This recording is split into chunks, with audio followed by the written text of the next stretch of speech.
Bab 971 sebelum berperang. Bahkan saat bertarung di kompetisi ahli bela diri kota Vero, Valentino tidak pernah selelah ini. Tuan muda Valentino, karena janjiku, ada beberapa hal yang tidak bisa kubicarakan. Tuan besar pasti sudah meninggalkan jawabannya dan berharap Anda dapat menemukannya. Hendrik perlahan berdiri. Seusai bicara, dia berbalik badan tanpa berbicara dan bersiap pergi. Semua orang menyengir melihat cambang Hendrik yang memutih. Jika itu orang lain, Chris si pemarah pasti sudah menembaknya. Akan tetapi, karena yang dihadapi adalah Hendrik, dia tidak berani berbuat apa-apa. Mengingat masa-masa awal Hendrik datang ke kota Neo, pria itu terlihat begitu bergairah dan penuh semangat. Meski usianya sudah lanjut, semangatnya seperti anak muda, sama sekali tidak terlihat seperti orang yang sudah termakan usia. Namun, setelah mengalami berbagai macam hal dalam beberapa bulan terakhir, wajah dan tubuhnya seakan kehilangan gairah lamanya. Melihat postur Hendrik yang membungkuk, orang-orang pun mengerti, Pak Hendrik memang benar sudah tua. Pak Hendrik! Kasman bangkit, lalu meraih pundak Hendrik untuk menahan pria tua itu. Kemudian, Kasman menoleh ke arah Valentino dan berkata dengan hati-hati. Tuan muda Valentino, pasti ada kesalahpahaman. Salah paham apa maksudmu? Cepat, jelaskan padaku. Aku ingin mendengar faktanya. Faktanya adalah kakekku dibunuh dan pembunuhan ini ada hubungannya dengan orang yang selalu kupercayai. Selama ini, dia mengelabuiku. Cepat, katakan, di mana letak salah pahamnya? Pandangan Valentino berubah kabur. Tubuh dan suaranya bergetar. Hal yang paling menyakitkan di dunia ini adalah kehilangan orang terdekat. Sejak kecil, Valentino hidup di keluarga Wijaya. Ayahnya meninggal saat dia masih sangat kecil. Dia juga hampir tidak memiliki perasaan apa-apa terhadap ibu kandungnya. Terkadang dia curiga, apakah dia benar-benar anak kandung ibunya atau tidak. Orang yang paling dekat dengannya adalah Tuan Besar Wijaya. Tuan Besar Wijaya mengajarinya ilmu bela diri, mendidiknya menjadi orang yang benar dan berharap besar padanya. Demi membesarkan Valentino dengan sepenuh hati, Tuan Besar Wijaya bahkan rela mengabaikan anggota keluarga Wijaya lainnya dan membuat mereka iri terhadap Valentino. Hanya saja, sebelum Valentino sempat membalas budi, Tuan Besar Wijaya sudah terlebih dahulu pergi ke alam yang berbeda. Jika Tuan Besar Wijaya meninggal secara alami, mungkin Valentino dapat melepaskannya begitu saja. Namun, bagaimana mungkin Valentino bersikap tenang setelah mendengar kabar bahwa Tuan Besar Wijaya rupanya dibunuh? Hati manusia adalah hal yang paling menakutkan di dunia ini, isinya sulit diprediksi. Pak Hendrik, ada hal apa lagi yang belum Bapak katakan pada Tuan muda Valentino? Cepat katakan saja. Desak Kasman. Wajah Hendrik seketika memucat. Pria tua itu menghela napas panjang, lalu berkata, saya tidak mengelak, kematian Tuan Besar memang ada hubungannya dengan saya. Tangkap dia! Valentino berseru lantang. Kasman dan yang lainnya terkejut. Mereka terdiam sesaat sebelum akhirnya mendekati Hendrik dan menangkapnya. Hendrik menyerahkan diri tanpa perlawanan. Hendrik tidak menjelaskan, juga tidak membuat keributan, hanya menunduk dalam diam saja. Ada yang mengganjal di hati Valentino.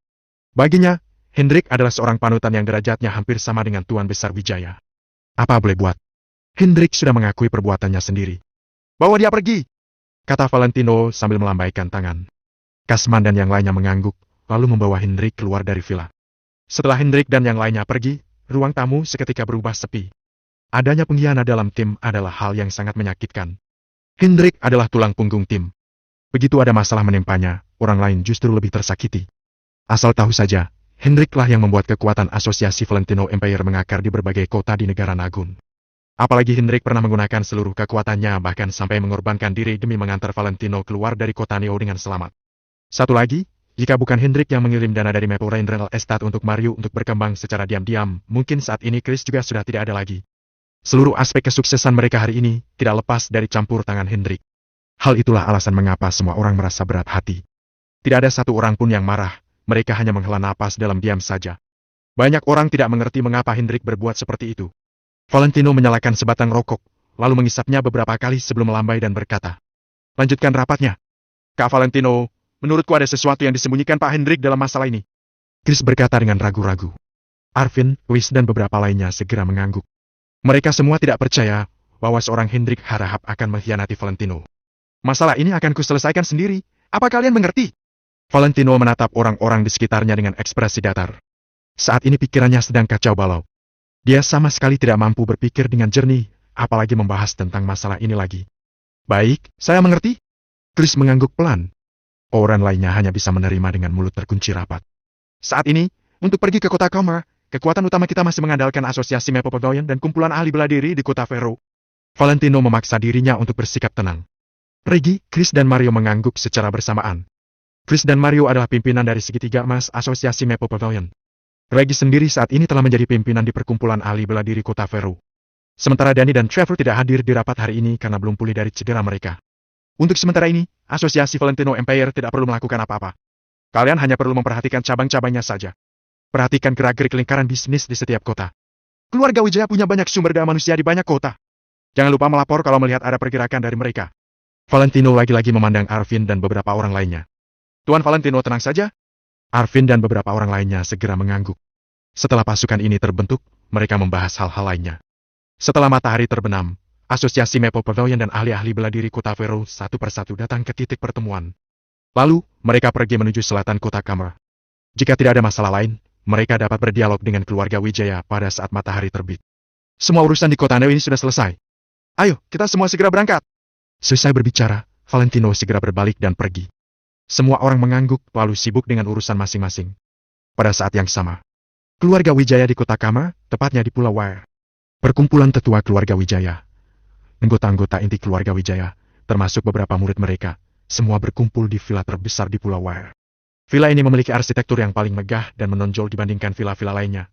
Bangunannya paling mencolok di antara semua villa yang ada. Villa ini adalah kediaman kepala keluarga Wijaya. Ia juga tempat tinggal Tuan Besar Wijaya sebelum meninggal dulu beserta Nyonya Besar Wijaya. Tuan Besar Wijaya memiliki 2 tempat kediaman.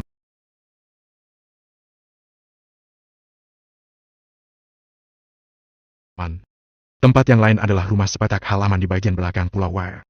Tempat itu disegel semenjak Tuan Besar Wijaya meninggal. Saat ini, beberapa anggota inti keluarga Wijaya berkumpul di ruang tengah. Walau namanya anggota inti, jumlah anggota keluarga utama keluarga Wijaya tidaklah banyak. Saat muda dulu, Tuan Besar Wijaya sering pergi berperang, jadi merupakan sebuah mukjizat untuk bisa mempunyai istri dan anak-anak. Setelah keadaan menjadi stabil, barulah dia hidup normal dan mengambil posisi sebagai kepala keluarga Wijaya. Bab 972 Pemakaman. Selain ayahnya Valentino yang meninggal muda, 2 anak lainnya terobsesi pada dunia medis. Sepanjang tahun mereka tinggal di Pulau Berl. Sampai sekarang, keduanya belum ada yang menikah. 1 anak lainnya pergi ke luar negeri, meninggalkan negara Nagon karena muak dengan perseteruan keluarga.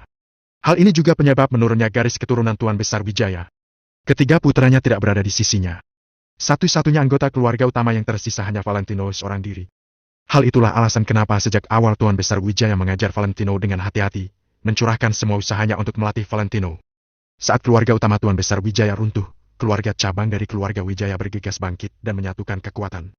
Mereka mengendalikan banyak properti milik keluarga Wijaya secara diam-diam. Setelah kematian Tuan Besar Wijaya, Nyonya Besar Wijaya terpukul dan pada akhirnya mengidap penyakit Alzheimer. Awalnya, pikiran Nyonya Besar Wijaya masih cukup jernih, tetapi beberapa tahun terakhir ingatannya semakin memburuk. Hal ini menjadi kesempatan bagi Timothy dan keluarga cabang lainnya. Ambisi busuk mereka pun perlahan mencuat. Jika bukan karena ada 2 anggota keluarga yang setia terhadap Tuan Besar Wijaya di perkumpulan tetua keluarga Wijaya mungkin sudah lama hancur. Saat ini, orang banyak berkumpul menjadi satu. Mereka semua sama-sama menatap kotak di atas meja dalam diam. Hanya Nyonya Besar Wijaya seorang diri yang terlihat melamun. Tatapannya tampak tidak berjiwa. Paman-paman sekalian, tetua-tetua sekalian, hasil penilaiannya sudah keluar. Soal seberapa kuat metode penilaian keluarga Wijaya tidak perlu dibicarakan lagi. Tinggal lihat saja hasilnya dari kertas ini. Di pagi saat melakukan penilaian, semuanya ada di lapangan. Jadi, semua juga sudah melihat seluruh prosesnya. Timothy tersenyum dingin. Dia berkata sambil mengambil kertas hasil penilaian. 6 tetua dan anggota-anggota keluarga cabang bersama-sama menatap kertas di tangan Timothy. Hasil penilaiannya adalah, abu di dalam kuci ini, lebih dari 90% cocok dengan DNA milik Tommy Wijaya. Jadi, aku rasa aku tidak perlu bicara lebih banyak lagi. Timothy perlahan menurunkan kertas hasil penilaian sambil tersenyum puas. Ah, ternyata Kak Tommy memang benar sudah tiada. Pablo berpura-pura menitikkan air mata. Orang-orang di ruang tengah, kecuali tetua ke-6 dan tetua ke-4, serempak mengangguk. Sementara kehadiran Nyonya Besar Wijaya sama sekali tidak dianggap oleh yang lainnya. Saat ini, yang berada di ruang tengah adalah orang-orang yang berpihak pada Timothy. Yang lainnya sudah ditugaskan untuk pergi ke tempat lain. Tuan Muda Tommy. Tetua kedua dan tetua keempat mengambil lembar hasil penilaian dengan tangan yang tidak berhenti bergetar. Selanjutnya, tetua keempat mengangkat kepala, lalu mendekatkan guci abu di atas meja pada dirinya. Berita tentang kematian Valentino sudah tersebar di keluarga Wijaya selama beberapa bulan, tetapi mereka selalu enggan mempercayainya. Namun, pada saat ini, hasil penilaiannya sudah keluar. Faktanya sudah benar-benar terkuak, membuat mereka yang tidak percaya mau tidak mau harus percaya akan kematian Valentino. Timothy dan Pablo saling bertukar pandang. Keduanya tidak kuasa menahan senyum dingin mereka. Sejak awal, 2 tetua ini selalu bersikeras bahwa berita tentang kematian Tommy Wijaya tidak pasti. Saat ini, setelah Abu Tommy sudah dicocokkan, dia ingin melihat bagaimana reaksi kedua tetua itu. Kalau tidak ada sanggahan lain, berarti hari ini, berita tentang kematian Tommy Wijaya menjadi pasti. Daripada menunda lebih lama lagi, bagaimana kalau hari ini juga kita memilih pemimpin keluarga Wijaya? Tanya Pablo dengan mata berbinar. Setuju? Tetua pertama mengangkat tangannya. Setuju? Anggota keluarga cabang lainnya ikut mengangkat tangan, menyetujui usulan Pablo. Timothy tidak ikut mengangkat tangan. Satu-satunya orang yang cocok menjadi pemimpin baru di keluarga Wijaya hanya dia seorang saja. Di mana? Di mana Kak Tommy? Pada saat inilah, Caroline berlari masuk sambil berteriak. Ekspresi Timothy seketika berubah. Dia langsung memandang Pablo. Hal ini dilakukan oleh Timothy tanpa sepengetahuan Caroline karena dia tahu perempuan itu akan mempersulitnya saja. Siapa sangka, Caroline tiba-tiba datang dan membuat Timothy kehilangan kesabaran. Kak Timothy, aku sama sekali tidak memberitahunya, tapi dia sangat memperhatikan hal-hal yang berhubungan dengan Tommy. Jadi? Jelas Pablo dengan suara lirih. Timothy mengangguk, lalu menoleh ke arah Caroline. Caroline, kamu bilang setelah aku mendapatkan abu Tommy, kamu baru percaya dia sudah mati. Di dalam guci ini ada abu milik Tommy. Sekarang kamu mau bicara apa lagi? Tanya Timothy sambil tertawa kecil. Kalau bukan karena ucapan Timothy, Caroline tidak akan sadar bahwa ada guci di atas meja. Aku tidak percaya, aku tidak percaya. Caroline menggertakkan giginya erat-erat. Air mata mengalir membasahi pipinya. Tak lama kemudian, dia berlari mendekati meja, lalu memeluk guci abu Tommy. Kak Tommy, Caroline harus bagaimana sekarang? Tangisan Caroline tidak berhenti. Suara histerisnya terdengar sampai jauh di luar villa. Pada saat ini, tidak ada seorang pun yang berbicara. Dari sini mereka dapat melihat betapa dalam perasaan Caroline terhadap Tommy. Andaikan Valentino dan Caroline bukan kakak adik sepupu, mereka mungkin sudah menjadi pasangan yang sejati. Caroline! Nyonya besar Wijaya tiba-tiba bersuara. Akan tetapi, tangisan Caroline kian mengeras. Air matanya tidak kunjung berhenti mengalir. Meski Caroline berkata bahwa dirinya tidak percaya, semua pertahanannya tetap runtuh saat menghadapi hasil penilaian ini. Sudah, cukup! Seru Pablo. Ada banyak tetua dan anggota keluarga lainnya di sini. Jangan banyak bertingkah, sana, pergi saja. Caroline berhenti menangis, lalu perlahan mendongak. Dia menatap Pablo dan Nick dengan tajam. Kalian yang membunuh Kak Tommy? Aku yakin, pasti kalian pelakunya. Ucapan Caroline membuat semua orang terkejut. Mata Caroline memerah, tatapannya berubah dingin, seakan-akan dia ingin membunuh orang-orang di depannya. Mereka semua kaget setengah mati, tidak ada yang pernah melihat Caroline bersikap seperti ini. Mereka tidak percaya, sosok gadis cantik nan manis seperti Caroline bisa memiliki tatapan yang penuh dengan kebencian. Kebencian itu meluap hingga seolah-olah akan menenggelamkan setiap orang yang ada di ruangan itu. Sungguh mengerikan. Meski terkejut, Pablo tetap membalas dengan nada dingin. Caroline, omong kosong apa itu? Caroline menaruh guci abu Tommy kembali ke atas meja, lalu berlari mendekati Timothy. Kalian pelakunya. Aku akan membalaskan dendam Kak Tommy. Caroline berseru lantang. Sorot matanya penuh dengan rasa benci. Biog? Timothy yang tidak sabar, akhirnya menendang Caroline. Tendangan keras Timothy membuat Caroline terhempas ke lantai. Caroline hanyalah seorang perempuan biasa, bagaimana mungkin bisa melawan Timothy? Kalian semua melihatnya, kan? Apa yang kulakukan adalah untuk melindungi diri. Timothy menaruh tangannya di belakang punggung. Caroline mengabaikan rasa sakit di tubuhnya. Dia segera bangkit, lalu berlari ke arah Timothy sambil menggertakkan gigi untuk kedua kalinya. Sialan! Rambut Caroline tampak acak-acakan. Sorot matanya seperti orang gila. Bab 973 penyelesaian. Pelak! Pelak! Pablo melangkah maju, lalu mencekik leher Caroline dengan satu tangan sembari menampar perempuan itu dua kali dengan menggunakan tangan lainnya. Dua tamparan ini membuat wajah Caroline langsung memerah. Caroline, kamu jangan banyak bertingkah. Coba pikir, siapa di sini yang bisa membantumu? Ibumu bukan bagian dari keluarga ini. Kalian beruntung karena keluarga Wijaya lah yang memberinya makan. Apa kamu mengerti? Pablo tersenyum merendahkan. Caroline tetap tidak peduli, dia terus berlari maju. Pablo sekali lagi mengulurkan tangan, lalu mencengkeram pundak Caroline. Berhenti! Tetua kedua dan tetua keempat berdiri secara bersamaan. Mereka berseru pada Pablo dengan nada marah. Pablo tidak mengendahkan seruan dua tetua itu. Dia lanjut menampar Caroline dengan punggung tangannya. Sambil terus menghalangi Caroline, dia menoleh sambil tertawa dingin. Tetua-tetua sekalian, kekuatan kalian memang besar. Tapi kalian tidak berhak mempertanyakan kami, dua sepupu, yang sedang bermain, kan? Kedua tetua menggertakkan gigi. Leher mereka memerah akibat menahan emosi. Mereka tidak dapat berbuat apa-apa. Ditambah lagi, mereka hanyalah pelayan di keluarga Wijaya. Sekarang, setelah Timothy dan keluarga cabang mendapatkan kekuasaan, langkah pertama yang harus mereka ambil adalah membasmi pihak oposisi. Sekarang mereka berada di posisi yang sulit dan tidak memiliki kekuatan untuk mengurus hal-hal semacam ini. Sudah, bawa dia pergi saja, kata Timothy sambil melambaikan tangan. Pablo segera memanggil beberapa prajurit milik keluarga Wijaya untuk menyeret Caroline keluar secara paksa. Apa yang dilakukan Caroline barusan sama sekali tidak berefek pada Timothy. Dia segera melanjutkan rapat, seolah-olah tidak ada yang terjadi. Bagaimana pendapat para tetua? Bukankah sudah waktunya untuk memilih pemimpin baru keluarga Wijaya? Timothy perlahan menoleh ke arah kedua tetua. Tetua kedua duduk di kursi, lalu mendongak dan bertanya. Kenapa terburu-buru sekali? Kenapa kamu tidak sabar sekali? Apa jangan-jangan kamu memang ada hubungannya dengan masalah yang menimpa Tuan Muda Tommy? Timothy tertawa. Coba lihat siapa yang berbicara. Apa hakmu menyuruhku, Timothy Wijaya, menjelaskannya padamu? Setiap orang bisa mati kapan saja. Ada banyak anggota keluarga Wijaya, tidak bisa semuanya menemani Tommy keliling kubu. Kalaupun aku ada hubungannya dengan masalah ini, memangnya apa yang bisa kalian lakukan? Timothy tiba-tiba berteriak. Nada bicaranya terdengar sangat serius. Kedua tetua terkejut mendengar ucapan itu. Timothy ini benar-benar tidak tahu malu. Aku hanya ingin mendengar pendapat kalian, tidak bermaksud terlalu kaku dengan kalian. Aku tidak mau membuat keributan karena tahu jumlah prajurit yang mendukung kalian tidak sedikit. Kalau memang harus, aku akan memulai perang dengan pasukan yang kalian miliki. Aku tidak peduli. Toh, hanya perlu mengorbankan sedikit orang saja. Timothy mengucapkannya dengan senyum di wajah, tanpa rasa sesal sedikit pun. Awalnya Timothy ingin menunggu sampai dirinya menjadi pimpinan keluarga sebelum menurunkan kedua tetua itu dari jabatan mereka dan melucuti kekuatan yang mendukung mereka.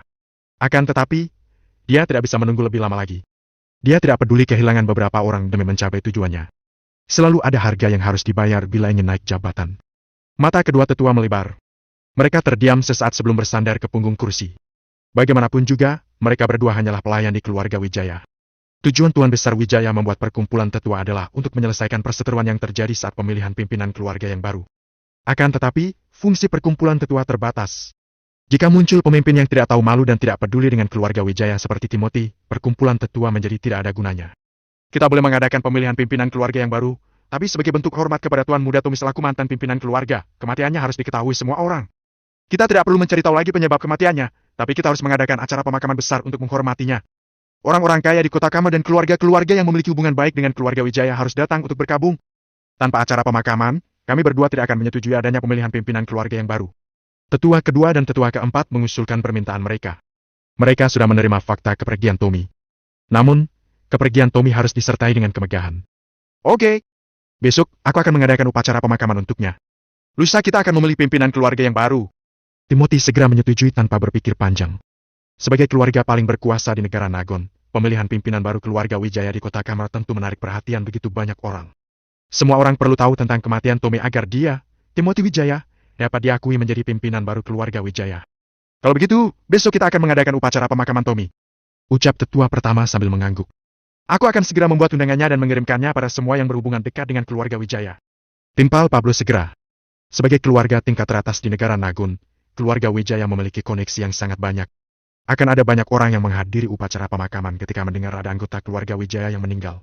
Sulit dibayangkan, besok pulau milik keluarga Wijaya akan dipenuhi lautan manusia. Kota Neo. Di sore hari, Valentino membawa beberapa orang dan bergegas meninggalkan Villa Cloud untuk memasuki kota Neo. Ada waktunya untuk berhadapan dengan orang tertentu. Ada waktunya juga untuk menyelesaikan masalah yang belum selesai. Bobby, Marie dan beberapa orang lainnya menggunakan hubungan darah dengan Angel sebagai alat untuk bernegosiasi. Mereka pikir mereka aman dengan itu. Mereka terlalu naif. Kak Valentino, sebetulnya kakak tidak perlu pergi ke sana. Aku hanya perlu menyuruh beberapa orang untuk berurusan dengan mereka. Chris menggerakkan tangannya di depan lehernya, mengisyaratkan sesuatu pada Valentino. Bagi Chris yang sekarang, membunuh orang sama mudahnya dengan membunuh seekor ayam hidup. Tidak apa-apa, aku masih harus berpikir bagaimana mengurus mereka. Kamu pergi dulu saja? Valentino menggeleng. Chris terdiam, lalu pergi dengan mengemudikan mobilnya. Belasan mobil mewah mengikuti di belakangnya. Semua orang yang berada di dalamnya berpakaian serba hitam. Pada saat yang sama, di rumah Bobby. Bobby baru saja pindah ke rumah baru yang lebih besar. Beberapa bulan terakhir dia berhubungan dekat dengan Nick dan juga mendapatkan bisnis milik keluarga Kusuma. Dua hal itu menghujaninya dengan harta melimpah. Di tengah taman, ada 3 mobil sports milik Robert, masing-masing harganya mencapai puluhan miliar. Selain 3 mobil milik Robert, ada juga 1 mobil Bentley dan 1 mobil Porsche ke-911. Bagian dalam ruang keluarga direnovasi sedemikian rupa sampai menjadi begitu megah. Davin dan Kiara juga ada di sana. Kunci mobil Bentley dan Porsche terletak di depan mereka berdua. Saat kedua keluarga bergabung menjadi satu, ada berbagai perasaan yang bercampur menjadi satu. Bukankah dia sudah mati? Mana mungkin dia hidup kembali? Tanya Bobby sambil mengerutkan dahi. Yang lainnya sama-sama tidak mengerti. Bab 974 aku datang. Valentino itu momok yang hidup ribuan tahun. Mana mungkin dia mati dengan mudah? Sorot mata Kiara tajam tiada ampun. Sebelum Valentino kembali, Kiara akan menggoda Nick ketika tidak ada kerjaan. Di kota Neo, tidak ada yang berani bergosip tentang orang-orang yang berkedudukan tinggi. Namun, saat Valentino kembali, Valentino pertama-tama menggulingkan Nick, lalu mengubah total keadaan kota Neo. Dia tidak punya kesempatan sedikit pun untuk bergerak kemana-mana. Benar, dia adalah momok, seru Davin dengan kesal.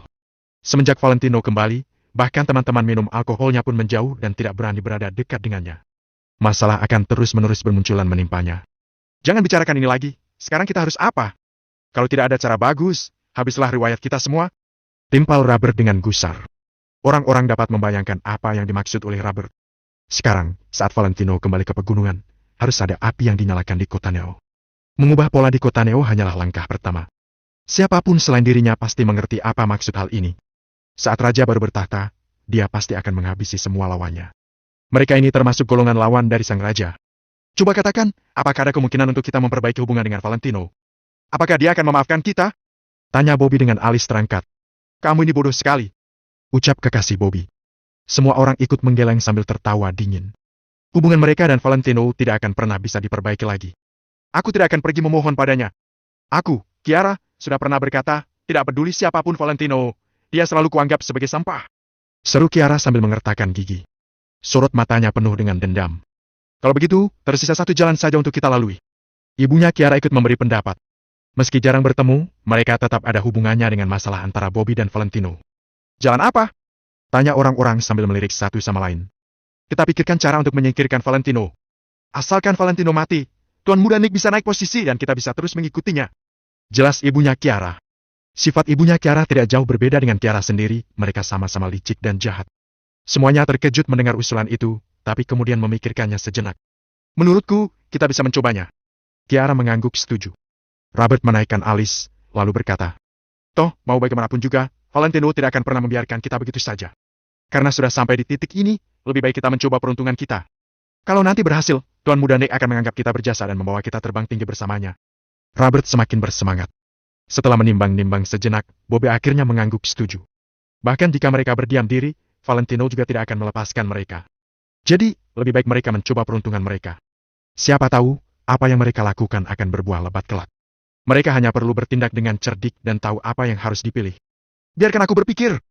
Bobby melambaikan tangannya pelan. Tak berapa lama kemudian, dia berkata, pertama-tama kita perlu menyingkirkan Valentino, lalu menghubungi keluarga Wijaya, meminta bantuan orang dari mereka. Orang-orang seperti Valentino ini tidak punya pemimpin. Mereka tidak mungkin bisa melawan keluarga Wijaya. Kita hanya perlu meminta bantuan dari keluarga Wijaya untuk bisa menyingkirkan Valentino. Ide kakak bagus, seru Davin sambil mengangguk-angguk. Sekarang, bagaimana cara kita menyingkirkan Valentino? Dia pasti sedang dilindungi banyak orang, kata Kiara sambil memicingkan mata. Bukankah itu mudah? Davin tertawa dingin. Kita hubungi David dan Nyonya Besar Kusuma untuk mengadakan pesta makan, lalu undang Valentino untuk ikut hadir. Bilang saja pesta ini sebagai bentuk permintaan maaf pada Valentino. Aku yakin dia akan datang. Kalaupun dia nggak datang, Aniel pasti akan hadir dan itu akan membuat Valentino ikut hadir. Kita tuangkan sesuatu ke dalam minumannya, bukankah setelah itu kita bisa mengontrolnya? Davin menjelaskan rencananya sambil tertawa sinis. Bagus, bagus. Bobby mengusap tangannya dengan penuh semangat. Rencana kita ini tidak boleh sampai ketahuan. Ini adalah kesempatan terakhir kita semua. Semuanya kembali mendiskusikan rencana ini dan mempersiapkannya secara hati-hati. Semuanya sudah siap, tinggal menunggu kesempatan datang saja. Kakak pergi menjemput nenek saja, biar aku yang mencari Valentino. Robert seketika berdiri dan melangkah keluar pintu. Semua tertawa dingin. Hari ini akan menjadi hari kematian Valentino. Kalaupun mereka gagal membunuh Valentino, pria itu akan menjadi tawanan mereka. Saat itu terjadi, siapa yang berani melawan mereka? Tidak perlu mencariku, aku sudah ada di sini. Pada saat inilah, terdengar kalimat setengah bergurau dari luar pintu.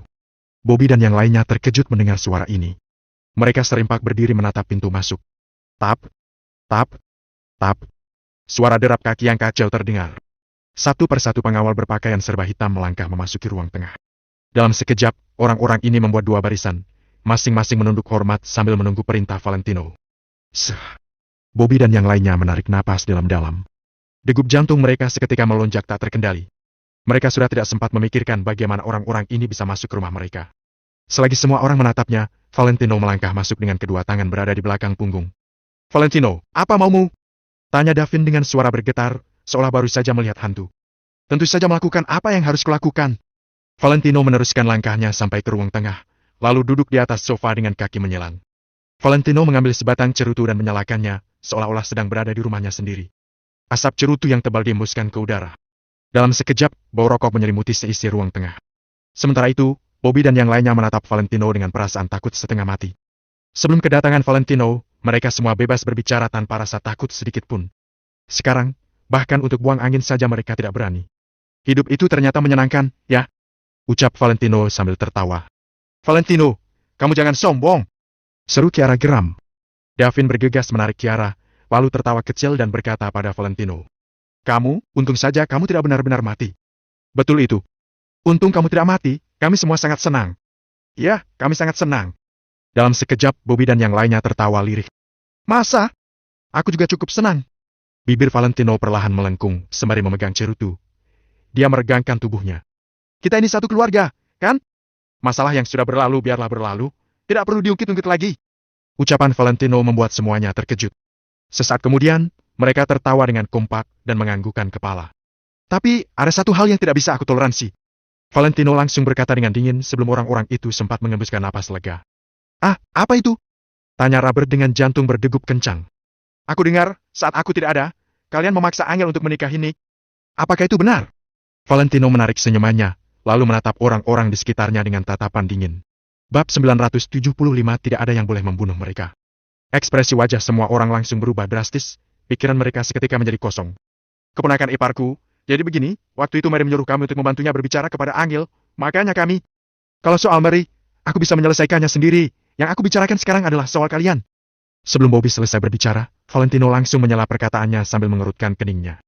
Kali ini, tidak ada seorang pun yang bisa angkat bicara lagi. Valentino juga terlalu malas untuk berbasa-basi dengan mereka. Dia mengatakan ini agar mereka tahu mengapa dirinya menghukum mereka seperti ini. Oleh karena itu, Valentino langsung melambai-lambaikan tangannya. Tanpa berlama-lama, Chris langsung memerintahkan anak buahnya untuk maju dan mulai menghajar Bobby dan yang lain. Mereka benar-benar tidak menunjukkan belas kasihan sedikit pun. Baik itu kepada pria maupun wanita, mereka tidak membeda-bedakannya. Semua orang mendapat perlakuan yang sama. Bilg, bilg, bilg. Suara pukulan yang teredam terus-menerus terdengar. Bobby dan yang lainnya bahkan tidak punya kesempatan untuk melawan. Mereka terus dipukuli hingga terbanting ke tanah. Lebih tepatnya, mereka tidak punya keberanian untuk melawan. Valentino, kamu sudah kehilangan hati nuranimu. Kamu bahkan tega menyerang keluargamu sendiri. Kamu benar-benar biadab. Maki Kiara sambil menggertakkan giginya dan menatap ke arah Valentino dengan penuh kebencian. Valentino sama sekali tidak memedulikan perkataan Kiara. Dia bahkan sama sekali tidak berniat untuk memberikan penjelasan. Hei, wanita jalang! Tutup mulutmu! Kamu pikir kamu pantas menyebut dirimu sebagai keluarga Kak Valentino? Tanpa banyak bicara, Chris langsung melangkah maju dan menampar wajah Kiara. Bagi Chris, pria dan wanita tidak ada bedanya. Hal yang membedakan mereka hanyalah apakah mereka adalah musuh atau teman. Kiara adalah musuhnya, jadi dia harus memukulinya. Wanita ini harus mati. Setelah berlangsung selama 5 menit, adegan pukul-memukul yang brutal ini berangsur-angsur mulai berhenti. Wajah dan tubuh Bobby dan yang lainnya sudah berdarah-darah. Pada akhirnya, mereka semua terkapar di tanah dalam keadaan tidak berdaya. Aku harus berterima kasih pada kalian atas penghinaan yang kalian lakukan terhadap aku dan Angel selama 3 tahun ini. Berkat kalian, mentalku jadi berubah drastis. Berkat kalian juga, aku jadi tahu kalau manusia ternyata adalah makhluk yang lebih menakutkan daripada iblis. Terima kasih, ucap Valentino sambil berdiri dari kursinya. Setelah itu, dia berjalan keluar secara perlahan. Kak Valentino, mereka harus kami apakan? Tanya Chris dengan cepat. Valentino menghentikan langkah kakinya sejenak, kemudian berkata, bawa mereka pergi. Chris tertegun sejenak, kemudian dia bertanya dengan bingung. Kak, kemana? Bawa mereka pergi dari kota Neo. Jawab Valentino tanpa menengok ke belakang. Bobby dan yang lainnya langsung menghela napas lega. Selama mereka masih hidup, mereka masih punya kesempatan. Sialan! Umpat Chris diam-diam. Bukankah Valentino terlalu baik? Untuk apa dia membiarkan mereka tetap hidup? Chris meyakini satu hal, kalau membunuh memang diperlukan, maka hal itu harus dilakukan. Kalau tidak, dia tidak akan bisa memenangkan hati orang-orang. Kak Valentino, ayolah. Mari kita habisi mereka semua untuk bersenang-senang. Ucap Chris dengan santai. Valentino menengok secara perlahan. Setelah itu, dia menatap ke arah Chris dengan tatapan penuh arti sambil berkata. Aku bilang bawa mereka pergi. Satu hal lagi. Hari ini, tidak ada yang boleh membunuh mereka. Begitu mendengar perkataan Valentino, Bobby dan yang lainnya kembali menghela napas lega. Chris hanya mengangguk dalam diam. Saat dia hendak mengatakan sesuatu lagi, ada satu hal yang terlintas di benaknya. Dia pun langsung mengangkat kepalanya dan menatap ke arah Valentino. Detik berikutnya, matanya langsung bertemu dengan mata Valentino yang menyeratkan tatapan penuh arti. Chris tidak bisa menahan tawanya dan berkata, "Baiklah, Kak Valentino. Kamu tenang saja. Aku akan bawa mereka pergi sekarang juga." Chris langsung memanggil anak buahnya dan menyuruh mereka untuk mengikat Bobby dan yang lainnya. Sedangkan Valentino, dia mengajak orang yang lainnya pergi ke villa di perumahan di Jing Oriental. Dia perlu berbicara dengan Mary. Setelah Valentino pergi, gerakan tangan Chris yang sedang mengikat Bobby dan yang lainnya menjadi jauh lebih kasar. "Chris, kamu harus sopan sedikit padaku. Apa kamu tidak mendengar perkataan Valentino tadi?" dengus Kiara dengan kesal. "Mana mungkin aku tidak mendengarnya. Cepat bangun, kita harus segera pergi." Chris mengubah nada bicaranya sambil mengelus-elus kepala botaknya. Setelah itu, Chris menyeret yang lainnya dan memaksa mereka masuk ke dalam mobil. "Kamu akan membawa kami kemana?" Robert menatap ke arah Chris. "Kalian tidak perlu tahu. Yang jelas, aku jamin kalian akan menyukainya. Aku sudah menyiapkan beberapa pilihan tempat, nanti kalian bisa memilihnya sendiri." Chris melambai-lambaikan tangannya, kemudian dia memerintahkan anak buahnya untuk melajukan mobilnya. Beberapa buah mobil yang mereka naiki melaju dengan cepat menuju luar kota dan mulai meninggalkan kota Neo. Bobby menatap keluar jendela sambil sedikit menyipitkan matanya, kemudian dia menengok ke belakang dan menatap ke arah Davin dan yang lainnya. Mereka sering sekali mengatai Valentino sebagai gelandangan yang tidak punya rumah. Mereka sama sekali tidak pernah membayangkan bahwa suatu hari nanti mereka juga akan berada di posisi yang sama dengan Valentino, yaitu menjadi gelandangan yang tidak punya rumah. Akan tetapi, kalau Valentino masih bisa kembali ke rumahnya, mengapa mereka tidak bisa? Selama mereka masih hidup, mereka masih punya kesempatan. Cikit! Ketika Bobby sedang memikirkan hal ini di dalam hatinya, beberapa mobil yang mereka kendarai itu tiba-tiba berhenti mendadak. "Cepat turun dari mobil, kita sudah sampai!" ucap Chris sambil tersenyum penuh arti. Setelah itu dia langsung membuka pintu mobilnya. Bobby dan yang lainnya tertegun sejenak. Mereka langsung refleks melihat keluar jendela. Mereka melihat bahwa saat ini mereka sudah keluar dari kota Neo dan berada di pinggiran kota. Sejauh mata memandang, mereka sama sekali tidak menemukan orang lain di sana. Tempat tersebut seperti tempat terpencil yang tidak berpenghuni. Melihat itu, Kiara langsung berteriak dengan keras. "Chris, apa yang akan kamu lakukan? Ini adalah tempat yang aku pilihkan untuk kalian. Bagaimana? Tempat ini sangat luas dan sepi. Kalian menyukainya, kan?" Chris tertawa penuh arti. Setelah itu, dia menarik rambut Kiara dengan kasar sambil berkata dengan marah. "Cepat turun dari mobil. Dasar wanita jalang." "Brooke." Chris menyeret Kiara turun dari mobil dengan paksa hingga Kiara terjatuh ke tanah dengan keras. Tanpa menunggu Kiara membuka suara, Chris langsung menendang dan menginjak-injak tubuhnya tanpa ampun. "Seret mereka semua keluar dari mobil." Begitu mendengar perintah Chris, semua anak buahnya langsung menyeret Bobby dan yang lainnya keluar dari mobil secara paksa. Bobby dan yang lainnya terlihat sangat ketakutan. Mereka tidak bodoh, tentu saja mereka tahu apa yang akan dilakukan oleh Chris. Chris akan membunuh mereka semua. "Chris, apa yang kamu lakukan? Kamu hanya diminta untuk membawa kami pergi, tapi apa yang kamu lakukan sekarang?" Kedua mata Bobby terbelalak dan jantungnya berdegup dengan kencang. Aku memang akan membawa kalian pergi." Chris tertawa main-main, kemudian berteriak dengan keras. "Semuanya, berlututlah padaku. Dor! Dor!" Setelah melontarkan kalimat ini, Chris langsung mengeluarkan pistol Desert Eagle miliknya, kemudian menarik pelatuknya beberapa kali. Dia mengarahkan pistolnya itu ke tanah dengan asal. Wajah Bobby dan yang lainnya sudah memucat. Mereka semua langsung berlutut di tanah dengan patuh. Kak Chris, tadi Valentino melarangmu untuk membunuh kami. Dia hanya memintamu untuk membawa kami pergi dari kota Neo," ucap Robert dengan penuh ketakutan. "Benarkah? Tadi Kak Valentino mengatakan itu?" Sambil merespons perkataan Robert, Chris menarik Kiara dengan kasar dan membuatnya ikut berlutut di tanah bersama yang lainnya. Bobby, Davin, Robert, Kiara dan anggota keluarga mereka yang lain berlutut di tanah tanpa terkecuali. "Tadi Valentino mengatakan bahwa hari ini tidak ada yang boleh membunuh kami. Apa kamu berani melanggar perintah Valentino?" Davin juga berteriak dengan berani. "Hah?" Chris menggaruk dahinya dengan moncong pistolnya. Dia tidak bisa menahan tawanya.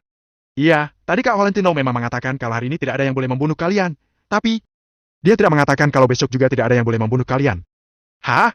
Sebenarnya kalian harus berterima kasih kepada Angel, karena berkat permintaan yang diajukan, setidaknya kalian masih sempat merasakan kebahagiaan." Setelah melontarkan kalimat ini, Chris menendang mulut Davin dengan keras, kemudian dia menarik pelatuk pistolnya lagi tanpa ragu.